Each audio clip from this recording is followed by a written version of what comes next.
उल्टापुर नाम का एक गांव था, जहां पर सारी चीजें उल्टी थी। घर उल्टे और तो और लोगों के काम करने का तरीका भी उल्टा।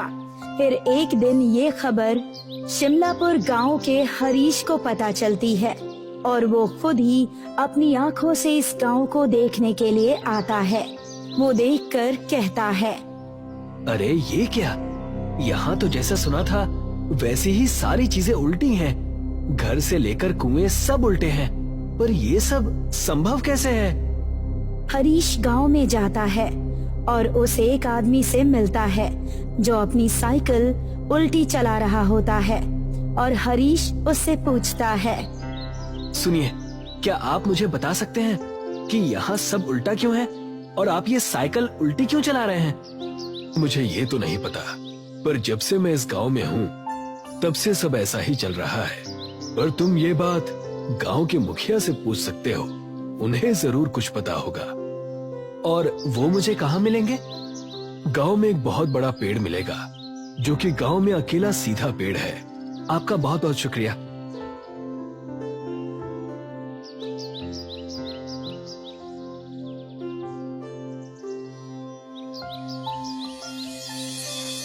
वहाँ से हरीश उस पेड़ के पास पहुँच जाता है जहाँ पर गांव के मुखिया खड़े रहते हैं।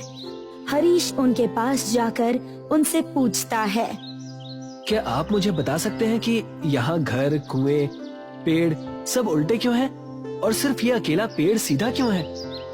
बेटा, तुम कहाँ से आए हो और तुम ये क्यों जानना चाहते हो? मैं शिमलापुर गांव का हूँ। मैंने सुना था कि यहाँ सारी चीजें उल्टी हैं, तो मैं देखने के लिए खुद चला आया। और अब जब मैंने सारी चीजों को अपनी आंखों से देख लिया है, तो मैं बस जानना चाहता हूँ कि यहाँ सारी चीजें ऐसी क्यों हैं। फिर मैं गांव जाकर सारी बातें लिखकर उसे गांव में बांट दूंगा। देखो बेटा, मुझे पूरी बात तो नहीं पता, पर मैं यही जानता हूँ कि एक बार एक ऋषि थे जो इस गांव में इस बड़े सीधे पेड़ के नीचे बैठकर ध्यान लगाया करते थे, और किसी वजह से उन्होंने इस गांव को श्राप दे दिया, जिस वजह से इस गांव की सारी चीजें इस तरह से उल्टी हो गईं। पर उन्होंने श्राप क्यों दिया और उस श्राप को कैसे हटा सकते हैं? बेटा, ये तो मुझे भी नहीं पता, पर अगर तुम्हें जानना है तो तुम गांव के पुस्तकालय में जाकर खोजबीन कर सकते हो। शायद तुम्हें वहाँ कुछ मिल जाए। आपका बहुत बहुत धन्यवाद। वहाँ से हरीश गांव के पुस्तकालय में जाता है।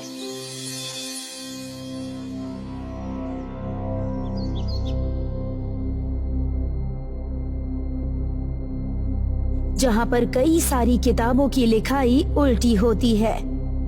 यहाँ के किताबों में तो लिखावट भी उल्टी है, इसे तो पढ़ना भी बहुत मुश्किल है। हरीश किताबों को पढ़ने की कोशिश करता है।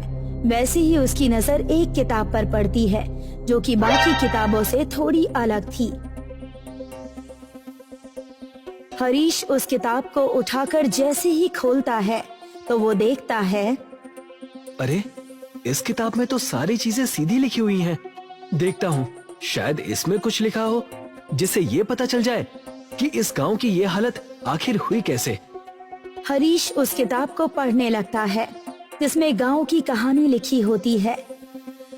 कई सालों पहले एक संत इस गांव में प्रवेश करते हैं और बड़े से पेड़ के नीचे बैठ जाते हैं। उस समय गांव का नाम सीधापुर हुआ करता था और संत जी गांव वालों को सही बातें सिखाया करते थे।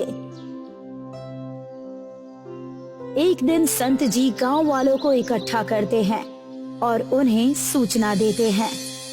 गांव वालों, मैंने आप सभी को यहाँ इसलिए इकट्ठा किया है ताकि आप सभी को गांव में हो रहे शिकार के बारे में बता सकूं।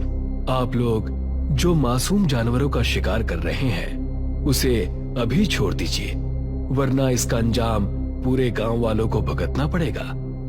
ये बात सुनकर कुछ लोग आपस में कहते हैं, इस संत को यहाँ आए हुए कुछ ही दिन हुए और ये हम पर अपना राज चलाना चाहता है। तुम सही कह रहे हो, हम तो अपने शिकार का काम जारी रखेंगे।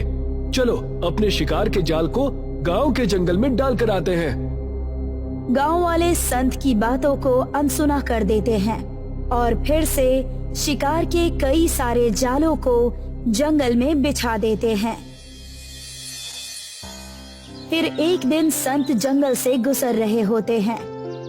ये गांव वाले शिकार हद से ज्यादा करने लगे हैं और ये सब कुछ अपने शौक के लिए कर रहे हैं। बिना वजह मासूम जानवरों को मारना बहुत बुरा है। जैसे ही वो ये शब्द कहते हैं, वैसे ही एक रस्सी उनके पैर में पड़ती है और खींचकर संत जी को पेड़ से उल्टा लटका देती है।